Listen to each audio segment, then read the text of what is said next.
right. Many thanks, Mitari Ekman, for that background report. And now, joining us for this conversation, let me introduce here in the studio Enne Ede, who is a renowned gender advocate and publisher of the Woman Today newspaper.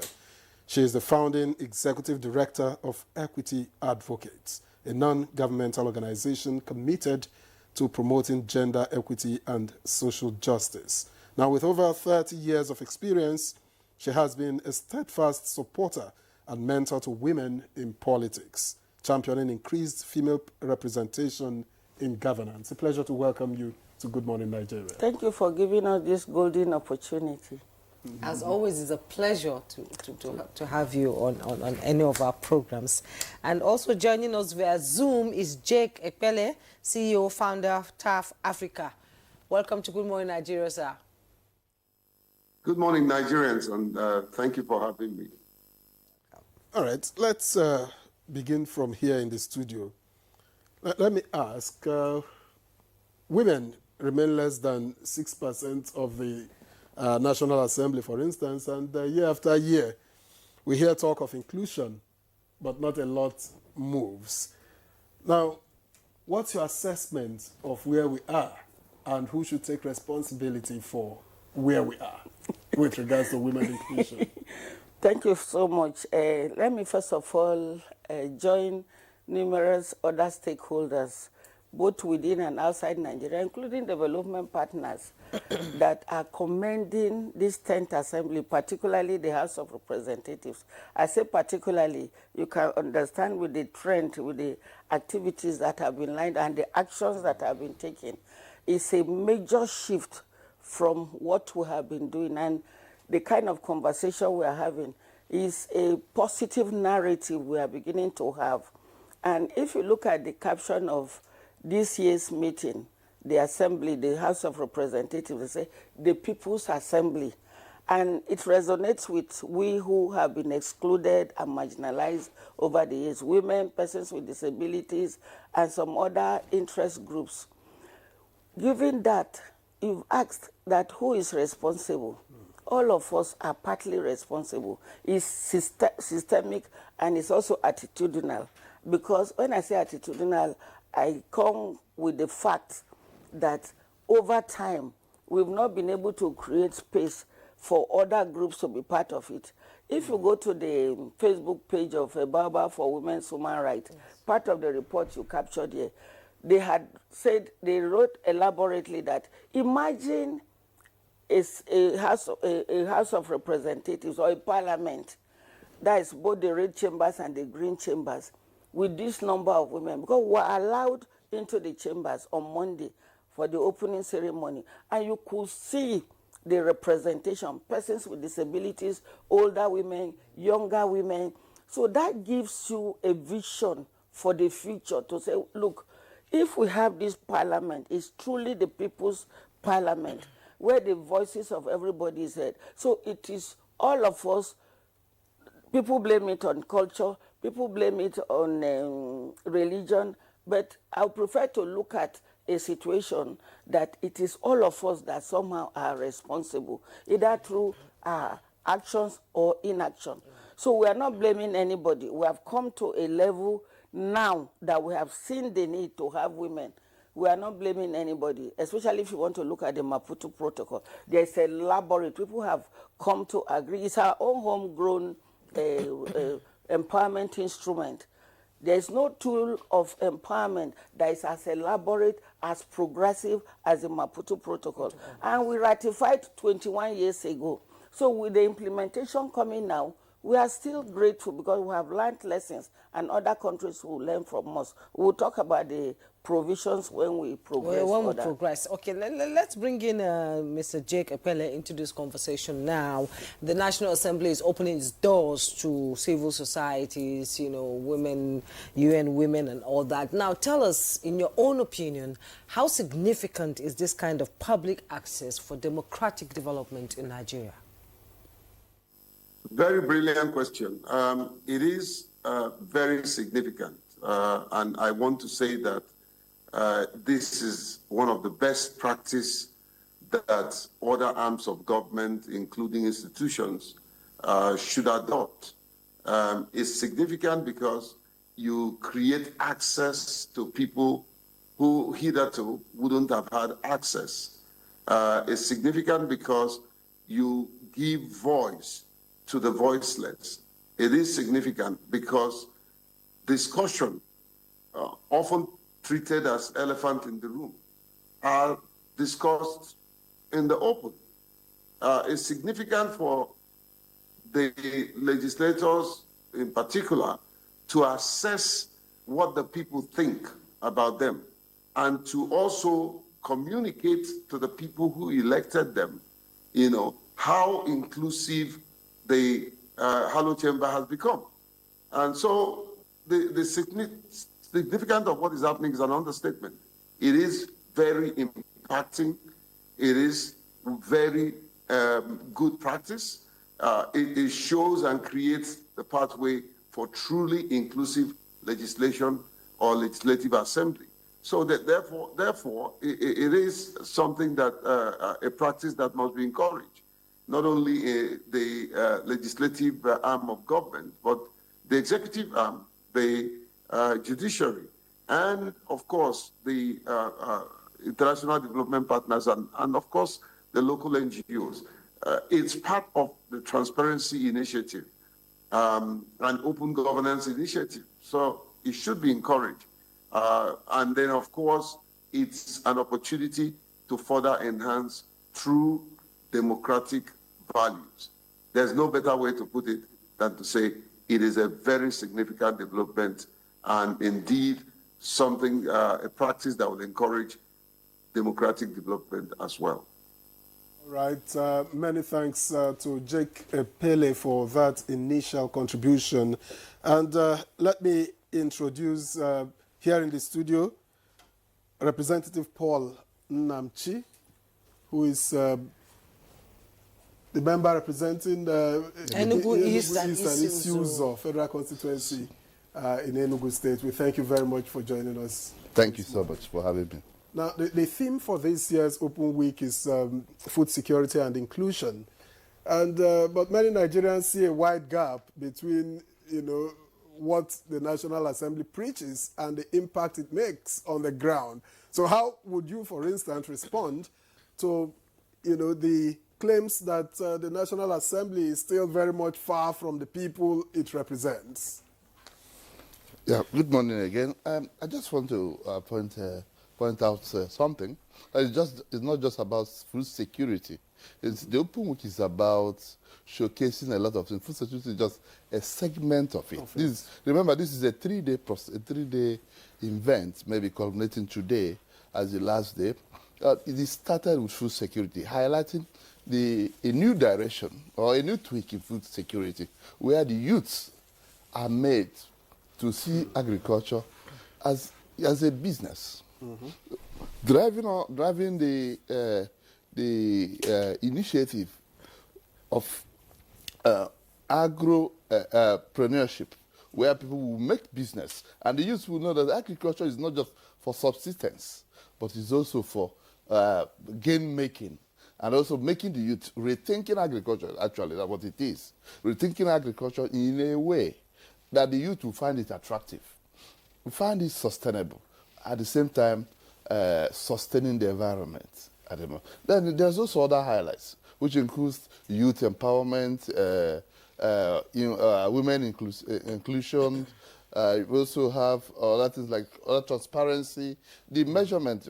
Actually, the House used it to showcase what it has achieved over the last 2 years, which has been more or less open governance, legislative performance measurements, in number of bills passed, motion moved, and also the oversight function concluded, and the outcome of some of those things. So it's just a kind of measurement of what they have done, and also to look inwards, what can they improve, and what are the populace expecting. That's why there's a lot of public discourse on it. The 2025 National NAS Open Week initiative is ongoing. We've had other weeks prior to this. Now, what do you hope to achieve with this particular one? No, I would also tell you that the legislators are kind of at odds with what the realities in the society and what they also have in mind for the people. I remember it's called the People's House. We want to know exactly what the people would want to be done. Is that what they are doing or not? So we'll visualize that to gain people's trust, it involves transparency. It also involves performance and delivery. And that's what we've done. To explain what has gone on and what needs to be done and what needs to be improved. And it's the segment of people that came included the civil society, the traditional institutions, the several women societies as well. And also children. Also children. That's I'm going to the youth. So these are it is an exposition. It's also a kind of mentorship to those youths, so that tomorrow some of them will aspire to be in that house. Some of them will aspire not just to be in there, because it's not that being in the house and making contribution are different. So these are the same thing. But they also know what background will I bring when I'm coming into the house? What am I giving to the country? But it is about service. And also to disabuse the mind of the people that what you just go there to discuss is trash. Or what you go there to discuss is how to share money. I believe those of them did not see any bank inside the chamber. So these are the things that you have also to do. You feel pain sometimes when people say things about the National Assembly. Don't get me wrong, but I know that it is right for them to tackle the People's House, because when things go wrong, you go to the people that are near, the person that is nearest to you, and hammer. Why is this? Why is the president doing this? Even when you might not see the president in the hell of 1 year or something in the television, but we are the president they know because you are close to them. Yeah, sometimes they have even abandoned the local government chairman, because local government chairman will say, well, we don't have the money. See our hand. We are not. Now they have the money. I don't know. We have the local government. So the local government will come to tell us if they have it. They have the autonomy. You've seen a lot of things happen where some of them vote against their autonomy, or the House votes against themselves having freedom. So there's a lot of complications. Well, today we're talking about the Open Week, which is just a brilliant idea from the executive, from the leadership of the House of Representatives. And we encourage them, and also the Speaker of the House of Rep today is also making it institutionalize such innovation, because I think it is an innovation. This is the first time it's happening. So with all modesty, I think I also have to give kudos to the 10th House of Representatives for that innovation. All right, thank you, Prof. But let me stay with you for a moment. Yeah. I had asked earlier, all of this, inclusion is a big part of the Open Week. You talk about youth inclusion, women inclusion, people with disabilities, and a whole lot more. Now, is this an acknowledgement that there was hitherto a gap? And has this done enough, in your opinion, to close that gap? It cannot close a gap in 3 days. A gap that I have stated, it can't. Well, this is the second edition. No, the second edition. Remember, you are talking about appealing to the conscience of the people. It is not just that you come and a legislative process is a gradual but a very hard and realistic nut to crack. When to pass one bill by a member, it takes a lot of energy. You also have to have a lot of things, the relationship. You have to build bridges. This is just inside the house. You have 2 houses. You also have to approach the public. Remember, we have also a lot of stereotypes in the society about certain things, about religion, about culture, and a lot of things. So it takes a gradual process. I will give you an instance with something that is maybe not related, like the tax bill. The tax bill was about giving like a bomb in the country. But after some time, rigorous effort, talking to the people, please see what it is. Don't close your eyes before looking at it. Open your eyes and look at it and see what whether what you are looking at is what you are thinking, is what you are reading. That is it. So at last, it was passed without any rancor in the society, no regional outcry, and no religious outcry, and no ethnic malice around. So these are ways of approaching the society with a sense of I am you, you are mine attitude. And I think that's what the house has actually done. I am your house, and you are a part of this house. And she gave also the youth the impetus to think that the country is going towards the right direction. I think that's what it has actually inculcated in us. Some people, sometimes you think you are entering a gulag, that whenever you enter that house, it is this way, it is the other way. You also see the digitalization of the house, so that people see what is in the house. What is the legislative process about? Is that transparency? Is that showcasing things like the NAS TV that are also available in the internet? So you can see what the people does. So when you say they are there, that if you will also notice whether your legislator is talking or not. These are things that you're also seeing. What have they been doing? Is it coming to the house or not? These are areas you can check it online. Where is my legislator? I don't know whether he has always been there or not. When he comes, you ask him, is accountability. Democracy is nothing more than accountability. It is not a destination. When you go to, when it's not the ritual of elections after 4 years, it is the process. It is the people embodiment of what they need to have and where they're aspiring to go. But in what they teach us in school is government of the people, by the people, and that's what you see in the house. But at the same time, if it's their government and it's doing the wrong thing to you, is it still your government? You voted him, yes. But you can also say, no, you are not doing what I want to. That is when it becomes your government. If your government is doing what you say, please, maybe what I did was wrong, I will change at some point. That is it. You will change at some point, indeed. You know, people only get to see what you do on Wednesday and Thursdays and on TV, and you know, they never get to see it practical. I haven't seen the process. Well, you're invited.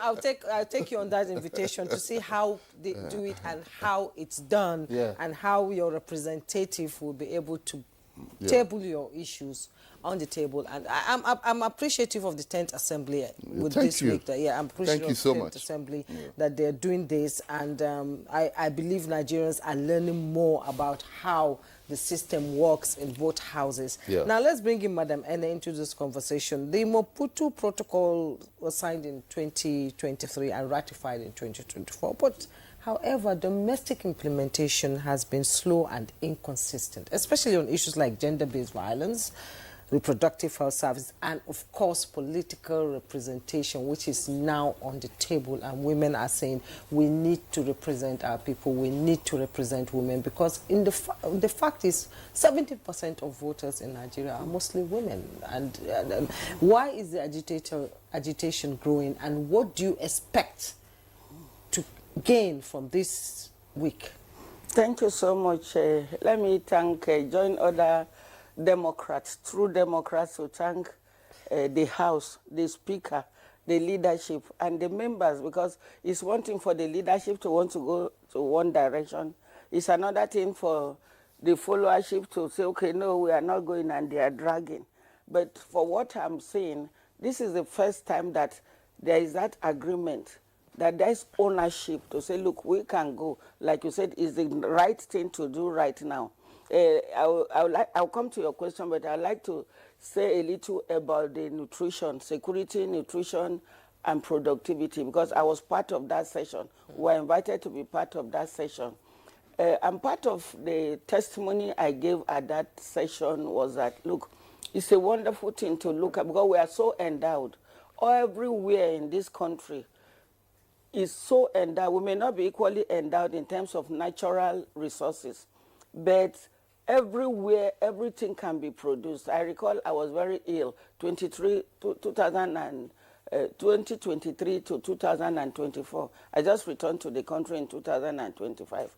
And there was something that happened.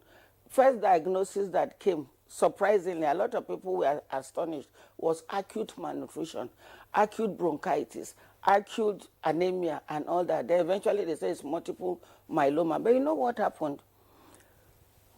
The money that was given for my treatment, because it couldn't be diagnosed sufficiently here, was over 20 million naira. And who are the contributors to that money? We had written, say, look, oh, this is a humanitarian person that doesn't have her own money and not into any business, but just to be doing advocacy for nation building.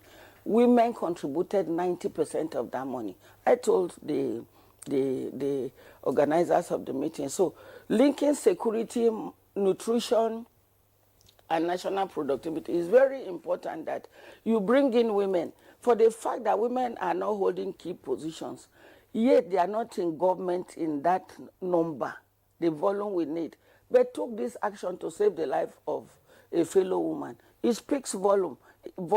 It means we will need to do more to bring them in so that they can do greater things. If you look through history, right from the First Republic up to now, go and check the bills that women pushed. It's bills that impacted on everybody proportionately, not in a disproportionate manner, because that is where their interest is. So we are grateful to the 10th Assembly for bringing this opportunity, for realizing that there is a gap. That's why the fact that Maputo Protocol was ratified, that we signed 21 years ago, and we have not been able to implement, though we are doing implementation piecemeal, like the VAP Act. And if you look at the VAP Act, Section 23 of the VAP Act, it categorizes this kind of thing that has been, this marginalization, exclusion, as political violence, and it carries a fine. So our women are going to bring everybody, executive, legislature, judiciary, and the 3 tiers of government to say, come, we'll drag you to court. Even though we went to court, the women, different women groups went to court to say, look, we challenge this affirmative action because you have signed, but you are not implementing. And what happened? The case was given in favor of women. But it was when the time had lapsed that even government now had to appeal under Malami, Attorney General and Minister of Justice, which doesn't even make much sense. And yesterday we were told too that each time you go out, interparliamentary activities and other governance platforms that you go to, and they tell you, what is your problem that your own percentage is 4, but others have 50, 60, 70% of women inclusion. What is the problem? What crime did the women? And we realized that it was giving us a national shame, and we want to wriggle out of it. So it's not only that the Maputo Protocol that was signed 21 years ago, there are many other laws too, even more than countries like advanced democracies like America, Russia, and the rest. But they are trying because they say it conflicts with their national law. You ask, why is the implementation problematic? It's problematic because of the way our law is. It's such that when you sign, you say come home and domesticate. And the domestication, sometimes there is misconception that this thing conflicts with our religion, our culture, and other things. So this is part of the reason. Otherwise, Maputo Protocol, chapter 4,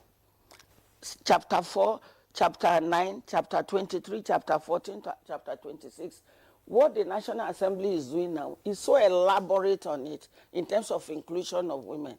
So what they are doing now is what Senator Desi Danjuma had talked about when she was in, I remember she granted the Woman Today newspaper, and she said, Nigeria is running on a democratic deficit. And when you are in deficit, you negotiate out of the deficit, and the negotiation will not be at your terms. You that is the debtor. Is the creditor in this situation now. Women, children, persons with disabilities are the creditors in this sense. So what National Assembly is doing, the 10th Assembly particularly, is to help Nigeria to have a good name, because out there, they don't see it the way we are seeing it here, giving reasons. It's not acceptable because you have signed. And because you have signed, you need to implement. And who is responsible? All of us are responsible somehow. But since we have seen it that some of the tenets of democracy is transparency and accountability, you are holding yourself accountable. And we are glad too that there is an M&A component of the protocol. It means you will go and be asking, what have you done over time? You are auditing yourself. Now that you are auditing yourself and you are editing the bad name that you get outside there, is such a wonderful thing. So there is enough reason for us to be able to implement this. And it's a legacy action that the Assembly is taking. I was happy that the Senate President came to the Green Chambers, sat down at the opening of the open week, and spoke to us. And they spoke to the fact that, look, this is an error that has happened in the past, and we are ready to remedy it. The consequences the implications in terms of financing it and the rest of it, we will take care of it. So this is the first time in history that we are having this kind of broad ownership, traditional rulers, lawmakers, religious gatekeepers, the media, because they are having a better understanding that this thing is giving us problem. And why should we have problem in a democracy? We say military go so that we can enjoy democracy. And there is restricted freedom. But now that you've talked about implementation, which is always a problem anyway, we have a lot of laws, we have a lot of protocols, it is implementation that is a problem.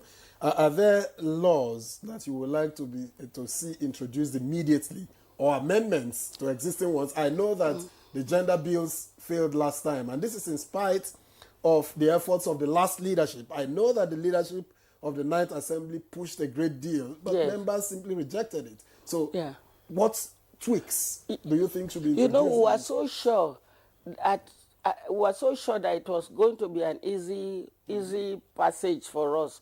I quite sympathize with Right Honorable Onyejocha. She was the highest ranking woman in the whole assembly. There was no principal officer, both in the Senate and in the House of Representatives. She was the only one at that time. Yes, she was the only one. Officer. Now we don't have both houses, both chambers. You had one. Yes, we had. But what we are saying is that we can have more. And when she introduced that bill, it was we were hopeful that it was going to work, but because of misconception, that's why I say we are happy today that there is greater enlightenment, there is awareness, and there is no more fear that we are coming. If I was in Enugu, there is no way I would just come and take your seat, Honorable, because there is a law to it, and INEC is there as the umpire, and there is a process, it's a democracy. So we keep giving the men the encouragement. The men too are encouraging other men that nobody is coming to uproot you.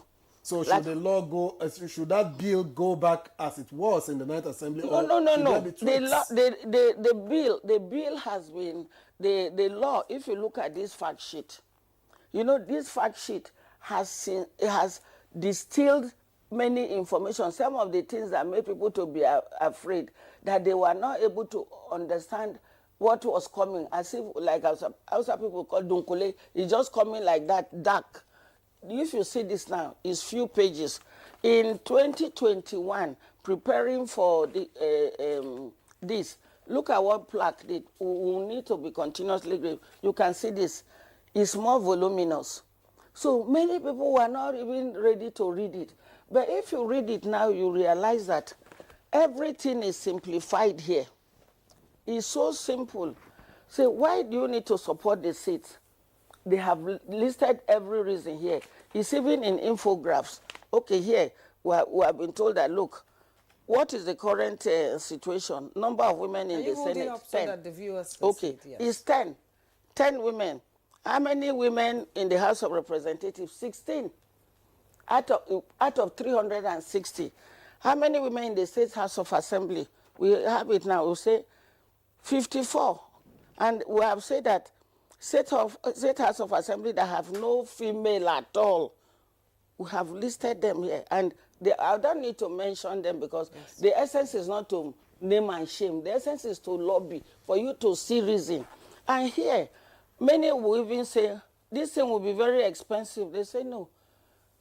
Maputo Protocol is African protocol, what we do within our context and our culture as well as our religion, because of the way we operate, we practice religion, and the way we operate, we implement our traditional values. Everything is written here. So they say, what is it? What is the implication? They say, okay, how much is the cost? The cost to us as a country, what we will gain. I studied economics. The value it will bring to us is more than 100% compared to what it will cost. Because people say, we don't want an overbloated assembly. Already, like Honorable said, there are a lot of rumors about what they get. Women want to go and join them to get it. No, women want to serve. And in serving, we have been able to... Black has done fantastic, quick facts on the special seats. So it's not going to be a burden to Nigeria. It's not going to be a burden to even women, husbands, children, grandchildren. It's not a burden to anybody. All right. So we don't need newer laws, but just to amend the Constitution as a temporary measure. It's going to be inserted there. Then it will be reviewed. People fear that, women will come and cover the whole assembly and men will not have space. It can never happen in the history of any country in the world. It has never happened. Why would Nigeria will be the first to not say, all of you, the women, go back to the house or go back to the kitchen? That is not the intention. All right. All right, thank you. I was looking, while you were talking, I was looking at Prof's face. I'm trying to read what's on his mind. Is he believing this woman or... No, I think for what we actually, what the bill is actually, is about it is not actually, it's a kind of the participatory is, would I say, that it is not part of the 360, but they also have to Extra. be extra. So that is what she failed to bring out or to highlight. That's because this is the area. Like if you come to the house, you find out that most time you see journalists sitting and others sitting and others. That is just to say you are contributing, but also trying to be a pressure on its own, on matters of discourse. You understand? So if he tells the people that probably this is not going to be the overly elected, he tells society thing, it might also, because as I said, I gave an instance with the tax bill, how that has been, the society was like, it was something big is going to fall on the country, but at the end of it, nobody even knew when it was got to pass. I'm not sure exactly why it failed in the 9th Assembly, but I know that all of these explanations were made. You know, the women campaigned, they had the men who supported them. But let me get back to Jake Pele. They are not the same thing. I actually was one of the people that made presentation on when the women, like the widows, when they came. I was one of the people that made presentation then on the process of passing bill, on the way to lobby about it. It was presented by, the bill was reintroduced now by Obozo or something like that, some Honorable Obozo. So the fact remains that what's happening, if a bill fails, it is also a process. When it fails, you go and study why it fails and come back. Then I say, if it's not that when you fail, you go there. It's not how long you fail, but the process, the success at the end. So that's what really happens. So you don't criticize the 9th Assembly's overly about it. There may have been some reasons, and things happen with age and time. So that's maybe what happens. Well, still talking inclusion, we are also practicing inclusion here, and that's why our line is our phone line is on the screen for the viewers to send in their contributions and questions, whether via SMS or WhatsApp messaging, just so that you can be a part of it, and the guests in the studio and beyond can also take a look at the questions and respond. But let me get back to Jake Ekpele, who's joined us via Zoom. Jake, thank you for your patience. The Disability Act is in place, but it still seems that there is still that gap, especially in government circle and even the National Assembly as it is. So why do you think that the Disability Act is not pulling its weight, and what needs to be done to ensure improved inclusion for the people with disabilities? Thank you very much. And I just want to thank all the panelists, especially NA, for everybody's wonderful contribution. In direct answer to your question, I don't think that the Disability Act is not pulling its weight, but I think that implementation of the Act is what is not pulling its weight. The law is not perfect, but it's perfect enough for us to use it to perfect the issues that we're going through, the issues of inclusion. We've gone from the phase of passing the Act to the phase of implementation, and very little have been done. Although I can say that definitely we're better off today than what we used to be or what we used to have. So that said, the issue here is that of implementation and monitoring and evaluation, which haven't really yielded the expected dividends. However, we're not resting on our oars. Part of the success story that we have today is the establishment of the commission, a commission for persons with disability, which is an outcome or a clause in the Disability Act for implementation. However, that commission is underfunded. That commission is grossly underfunded. And so the people running it are not able to effectively implement. Secondly, that commission lacks adequate capacities. The way government organs are structured, which I am not a very big fan of, is the fact that the moment an organ or an agency is formed, you will find that all the ministries will start sending people to that agency for employment. The question is, are they qualified to be employed by that agency to deliver on the expected outcome? No, many of them are not. So you find a situation where there are many government establishments and ministries that send representatives by means of secondment, that they don't know what they don't know their left from their right, So invariably, you will find that there will be no adequate capacities to really drive implementation. The other thing is the understanding of those who run such agency. Many times, many organizations see themselves as competing with the NGOs. And in this case, you're talking about the organizations of persons with disability. There is no competition, there is complement.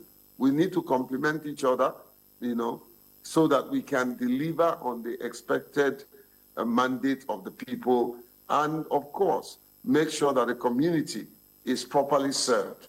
So that is a major problem stemming from the very good act that we have, the Disability Act, and of course, now we are at the phase of moratorium have expired, and we're getting to compliance. And so you find out that even many government establishments are not complying. And I don't blame them. And I must say here, I don't blame them. The problem is that even the Disability Act is not properly, communicated. There are many people who don't even know that Nigeria has a Disability Act.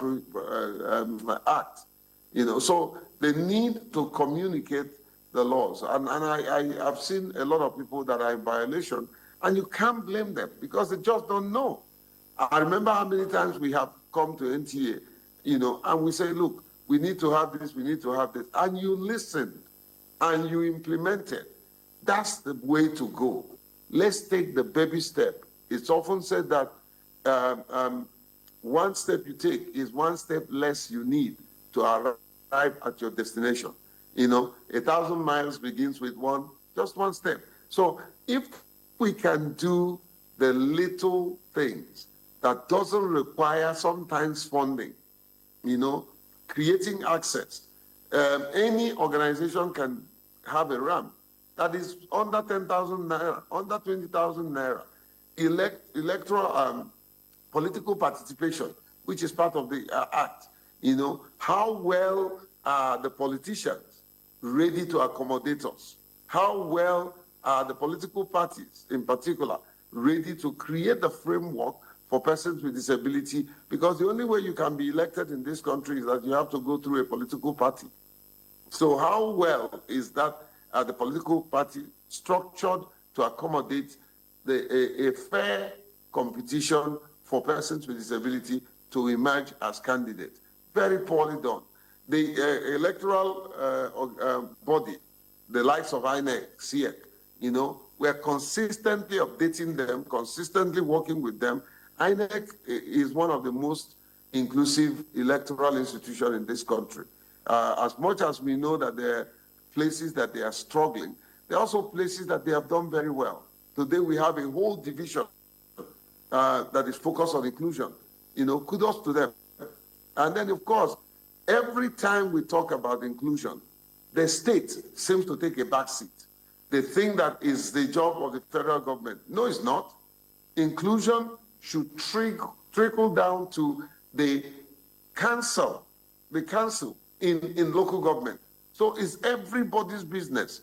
You remember that if one person does not move forward, the rest will move backward. You know, so it's important that we pay attention to inclusion, not lip service. And I like what the National Assembly is doing. I think it started with the former speaker, who is now the chief of staff, Bajabia Mila, you know, and we work together to ensure simple practice that everything you do must have a sign language interpreter. And today, we have a speaker who is truly inclusive, you know. The only gap that I kept emphasizing is ensuring that we have a voice, especially in the political segment of their initiative.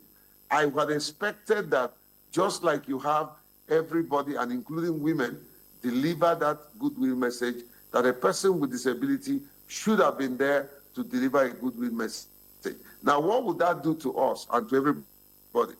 It gives us the opportunity and the platform to have a say in the matter, to have access, to be listened to be able for those in the hall and those who are watching to empathize with us. This is not the era of sympathy. We don't need sympathy. You don't have to sympathize with me, but you can empathize with me. So it's important that every platform is utilized, every platform is inclusive, every process is inclusive, every performance is inclusive. And I'm looking forward to when we will have more persons with disability in the House of Representatives, more persons with disability in the Senate. And I think the Senate needs to watch it, because the House of Representatives have been taking a lead in very many aspects of inclusion and development. And I think my good friend, the Senate President, and several others needs to borrow a lead from the House of Representatives. And I'll say kudos to the Speaker, kudos to the Deputy Speaker, who is my very dear friend, who is a true inclusion champion. And several others, the chairman of House on Disability, who is doing a yeoman's job, and advocates like and several others who have decided that inclusion will become their mantra. And of course, I can't exclude the likes of NTA. And I've said it times without number, that when you say God, when you count God as having helped me, you will count NTA as the second helper that I have. So therefore, we have quite a lot to do, and we should stop paying lip service to inclusion. This is the time to take action. Kapele, from all these things you've said, we thank you so much for commending NTA. What reform do you think should emerge from the platform from this open week? Simply put, I think we should look at the laws that focuses on compliance. We should look at the laws that focuses on implementation. Look at the laws that focuses on evaluation, monitoring and evaluation. Look at whatever the National Assembly can do for budget increase, inclusive budgeting. Third time I said inclusive budgeting. There's a need for the common framework that is being practiced at the United Nations and several countries, the twin track approach, a situation where every aspect of development, every aspect of engagement has inclusion, and inclusion of persons with disability in particular. And then, of course, don't forget when I say inclusion, I'm also advocate for women, and I think they've done a fantastic job. If we can shift a little bit, and I say that to my good friend Ene, if we can shift a little bit from advocating for equality to equity, I think that way we will make a huge inroad, because you can't talk about equality in the North. That they are not used to that. But if you say equity, they will hear you, And of course, not only the North, in the South too, there are people that resist equality principle, So we need to look at a level playing ground where the people that are disagreeing with you can come to the table and agree with you. So there's a whole lot that we need to do to close the gap, including inclusive media. Is all part of it. I want to see one day that a person with disability will become the Director General of NTA. I want to see one day that a person with disability, not hidden disability, physical disability, will read NTA News and several other media houses. I want to see that a person with disability is given the proper place to highlight their skill set and maximize it. It makes us feel better. It makes us feel that we are part of the society, Ultimately, I want to see a person with disability one day become the president of this country. It has happened in America. It has happened in UK. It has happened in Canada. We want to see it happen, because when we occupy such exalted office, we are able to understand and educate the people about what we are doing. I think one of the most expectation that I didn't see, even in the open week, was everyone going out there to make a presentation, to have one line, just one line of their presentation or address that focuses on inclusion of persons with disability, as well as that of women. So there's a need to create a voice that cannot be silenced. And I chose to be one of those voices that will continue to speak for persons with disability, no matter how difficult it is, no matter the threat. I am here to stay and to stay for the community. Jack, thank you so much. And I need to remind you that we have somebody reading the news from Sokoto then, Zainab. She's a woman and she's a person living with disability. I believe she's a deputy director now, I believe, yes. And, NTA has been, out there, making sure that it doesn't matter whether you're disabled or not, NTA will take you on as long as you can deliver. We have some messages and Nigerians want to ask questions or contribute to the conversation. Let me take this. He said, from Ben Ozo, he said, democracy is about inclusion and open access for citizen participation across all levels. So National Assembly has done well in their open access for civil society and others. Thank you, Ben. And Dr. Goshak Michael said, in my opinion, cultural stereotypes and traditional gender norms are key factors contributing to the underrepresentation of women in politics and governance.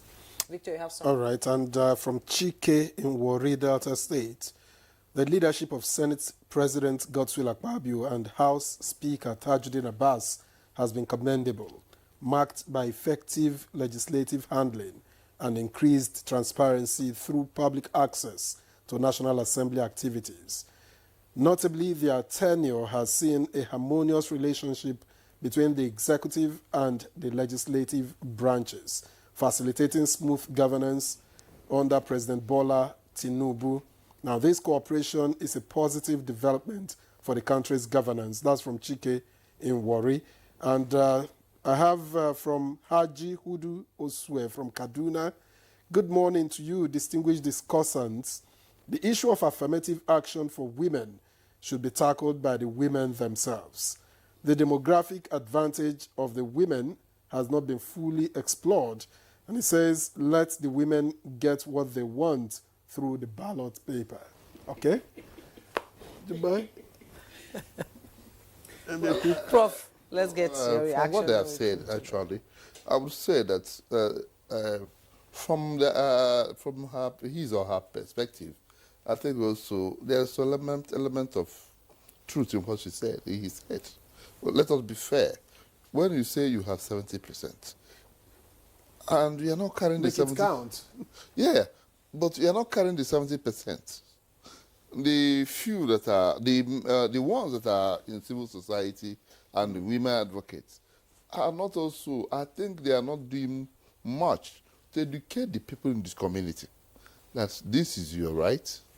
Probably they are afraid of certain cultural influence around. But if you go to the community and inform them, this is what you are losing out. This is what you have to gain to allow women, when women come in. And also to encourage women education. It has also, all this in a whole approach, a very whole approach. That when you go, it is also tied to the economy. It is also tied to security. There's a lot that is tied to this. It's not just about the National Assembly making the law, but it's also about the society. That you need to sensitize the society. I tell you, even in the National Assembly, you have legislative compliance.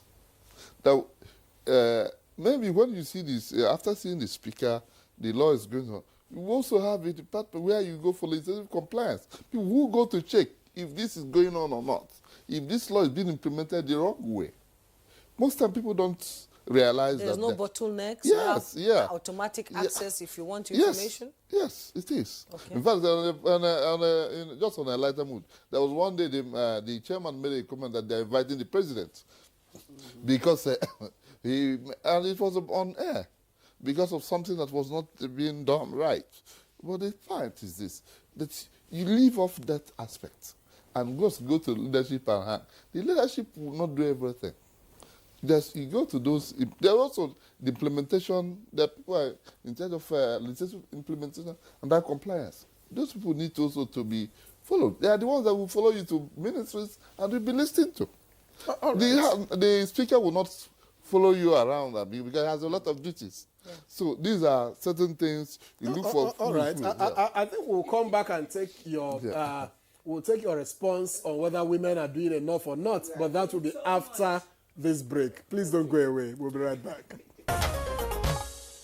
All right, well, thank you for being there. And just before we went on break, we were asking Enede to respond to the accusation by one of our viewers that the women are not doing enough.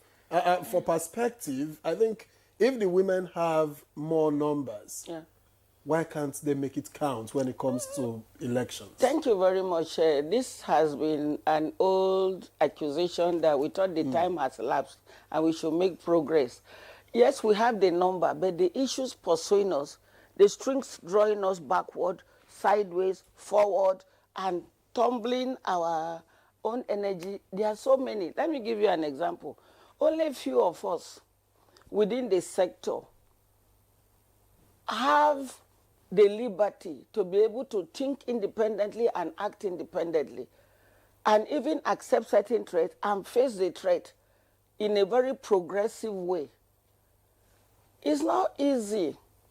Somebody married to 7 wives, and you say, look, this is the way we should go. You must not vote for NA. You must not vote for Honorable Kiruka. You must not vote for Haja Najatu. You must not vote for Dr. Olujumi or Honorable Milikat Akande.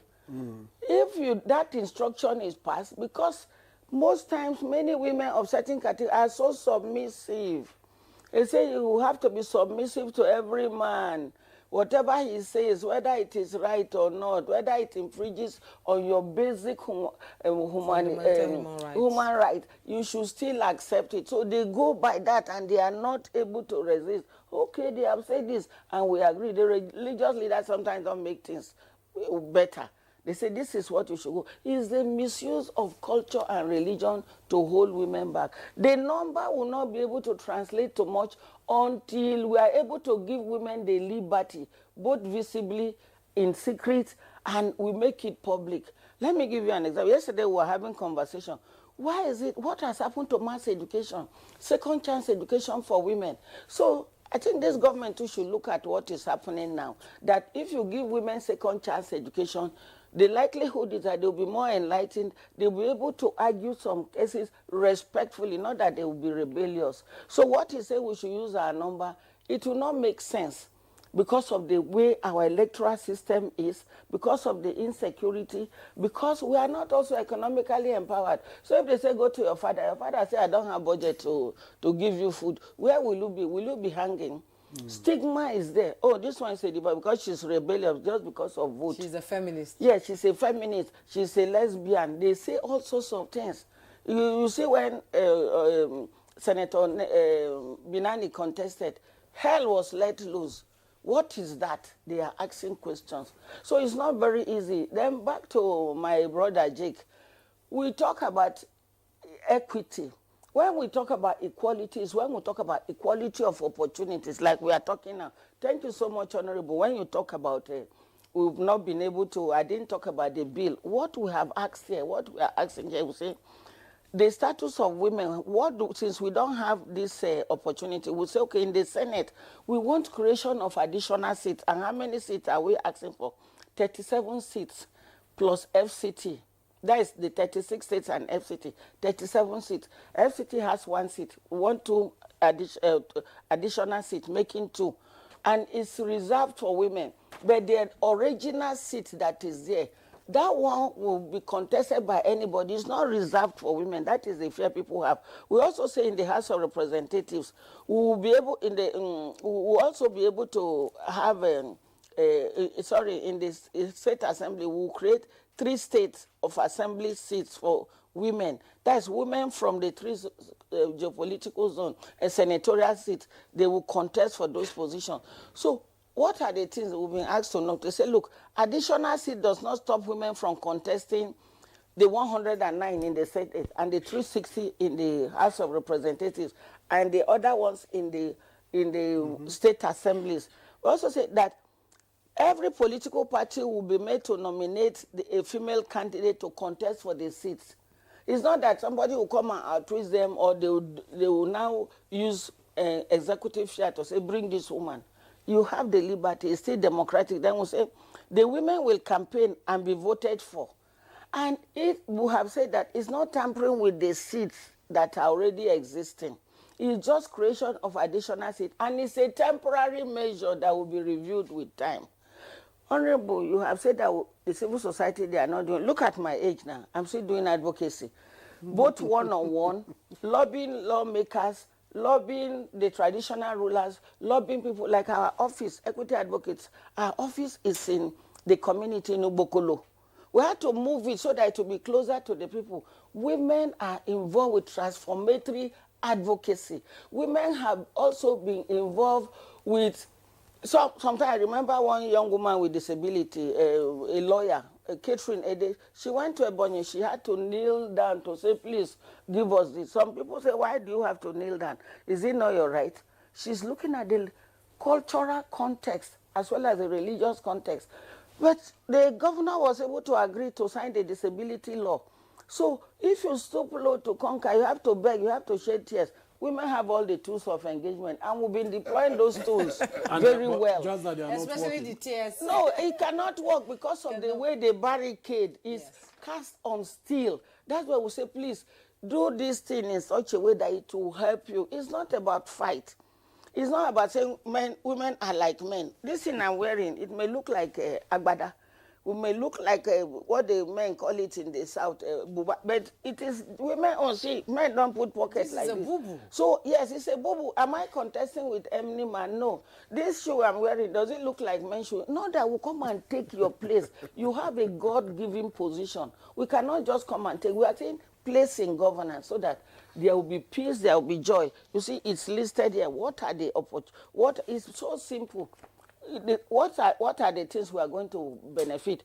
Effective and efficient allocation of public resources. Women know how to manage. You give a woman how much, you will make a pot of stew, she will make a goosey and make some other soup. So what other thing? Improved conflict resolution. Anywhere women are, there will be less conflict. Then we know too that there will be increase in public trust.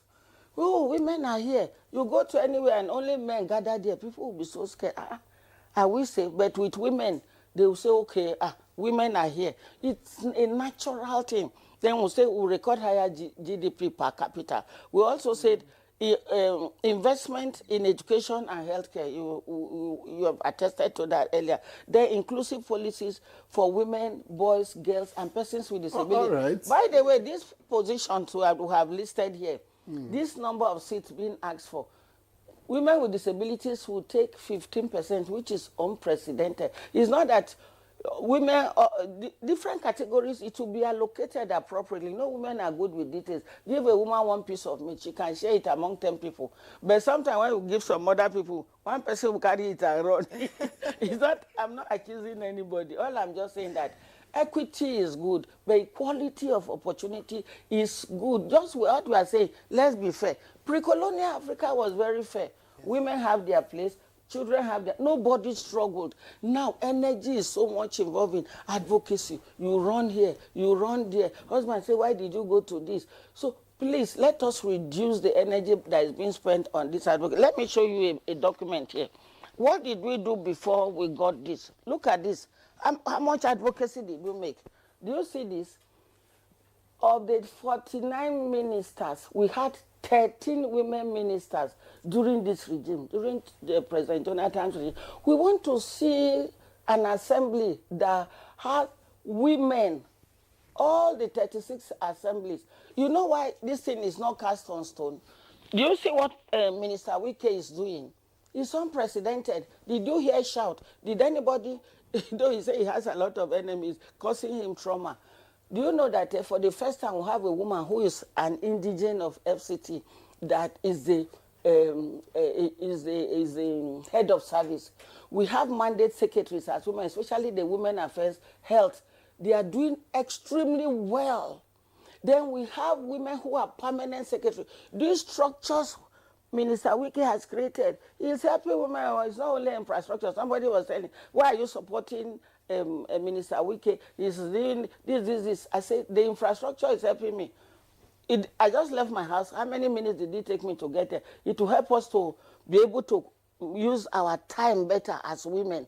So these are major things that doing road, making this, and I will not be surprised because his wife, the women around him are giving him good advice, and that is what you are seeing. That is what we want to see in 2027.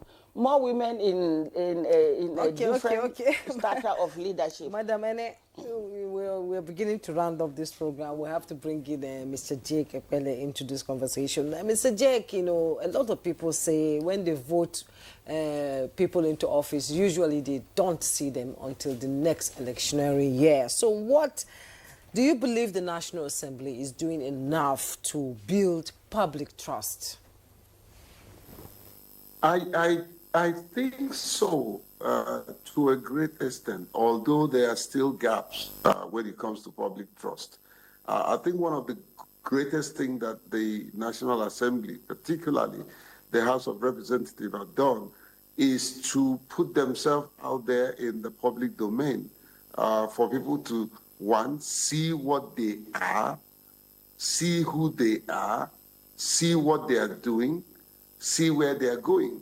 And that has really helped, especially this 10th Assembly, in what she's doing. And so to build public trust is not to force people to trust you, is to give people the opportunity to trust you. Remember, trust is not given, trust is earned. But I want to dovetail into my dear sister Ene, the concept of equity and equality. This is not an argument, but I'm just speaking to support what she's saying. But also to say that when you achieve equity, equality becomes very easy. Once there is fairness, fairness trickles down to every aspect of whether governance or the society. And that's why a he for she like me, I've always advocated that women tone down the rhetoric, focus on equity. Once we achieve equity, equality is a no-brainer, you know. But definitely, there's a whole lot, back to your question, there's a whole lot that this National Assembly must do and should do, because they can also pass laws that will compel political parties to ensure that persons with disability are given proper place even in their internal democracy, because it is the internal democracy that is the problem. If the internal democracy is not wired to accommodate persons with disability, then the emergence of persons with disability for elective position becomes a wishful thinking. So there's a need for the National Assembly to pass inclusive laws that would compel inclusive implementation that will give birth to inclusive development. So everybody is involved. Everybody should be involved. All hands must be on deck if we must achieve proper legislative inclusion. Raising champions of disability legislative agenda are very important. I like the fact that my good friend, His Excellency Kalu, the Deputy Speaker, has made videos. He made videos and put out there, I am a disability inclusion champion. That's the kind of thing we want to see. We want to see the speaker. Funny enough, I don't think, and I'm not using this platform to berate them. No, I think both leadership of the National Assembly needs to engage persons with disability. I don't think there's been proper engagement. Thank you, Jacob Pele. I'm afraid we don't have a lot of time left.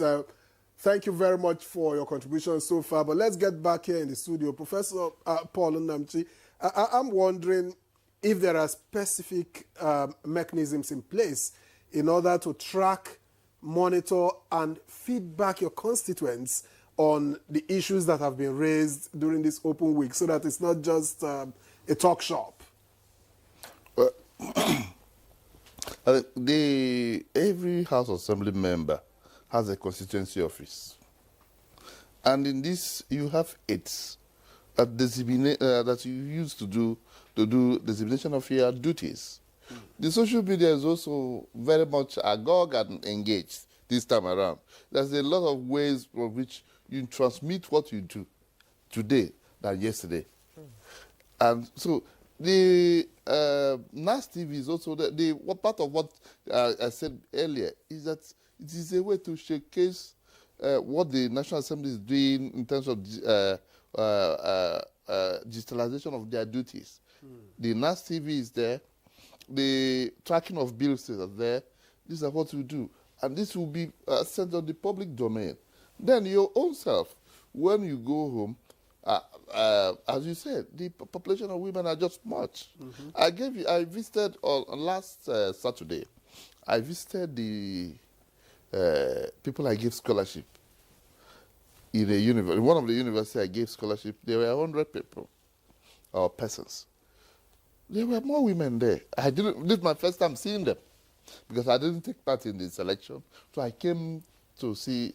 They've just finished their first year exam. I said, please, can you wait for me? I'm going to come and see you. So I came. There were more women. So what I discovered, that even the women are actually finding their way into the education more. When their parents can't do it, they look for ways to get there. Like the Gen Zs. Yes. The people that dropped out of the school are mostly men. Out of the scholarship. This one is not that you not give it. People, you give somebody scholarship, I just got married, I can't stay there again, and you go. So, but part of my advice to them is that you marry, can you tell the person, can I get to third year? So that in a very short time, we will be making family, but I would have the opportunity to graduate. But if you're still in your year one and you're going, there's a lot, you have a lot to go. And the person will feel maybe it's a long term. So you give them advice. You just take it as that is part of what you're going to do. So I believe that our work is not just making laws, but also making some mentorship in the society. When I see this type of thing happening, you now see that inclusivity is where you find it. The major thing is this about what all this around is women education. If they are not educated, if you're educated, there's something you tell the person, you say, no, this is wrong.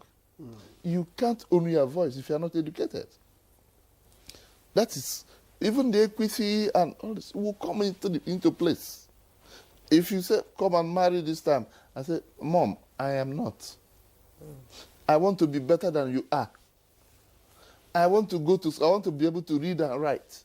I want to be able to educate my own child. These are some of the things that all these things will naturally come. You even have a 250 against 360 in the house of by women. Amen to that. So it is about education. It's about tolerance. It's also about people knowing that these people are going for the sake of the people, not just for their own self. I think that's what it is. So good education on women. When people coin it is what they call gender education, STEM and all those things. Women's STEM and all that. Science, technology, engineering. It is not about that. Like you hear SDG. SDG is all about raising people from poverty, but they may not say it. Are you going to do SDG much in the UK when they have everything they need? It is about the people in Africa and third world that don't have it. But they just could name it. You say STEM this and STEM that in Africa. It is about making people inclusivity.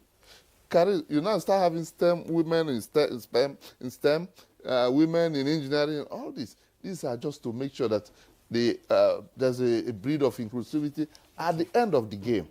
And I believe that in about 20 years, I think Nigeria will be much, much different from what I see, no matter the zone. Yes. I'm just telling you honestly. That if you see the way things are going and the way the social media are going, you cannot. Part of what you don't hear is women should not handle phone. That you don't hear. Have you ever heard that one? Yeah, when he has the phone, he's being educated small. I want my child. I can't. And you can reach out. You can reach out. Even if you put the person in the toilet, he will call. These are beginning to change. These things will occur even in a very short time, because the times have changed. Yes.